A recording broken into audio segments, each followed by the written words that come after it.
Hello guys, in this video I'm going to show you how to view your teams in the Canva app. But before that, don't forget to subscribe and leave a comment down below, because at 10,000 subscribers I'm going to show you my whole YouTube revenue statistics and growth strategy. So without further ado, let's just jump right into it. First we have to open up the Canva app. And here it opens up in the home menu where we have our project.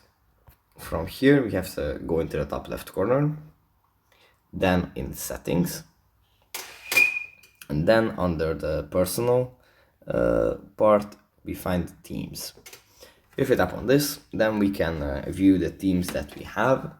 I have to mention that the team feature is a premium feature in the Canva app, so you have to have a subscription to use it. But if you have one, you can view the teams here, and you can create a new team as well here. So yeah, that's pretty much it for this video. Hope it was helpful for you guys, and I'll see you in the next one.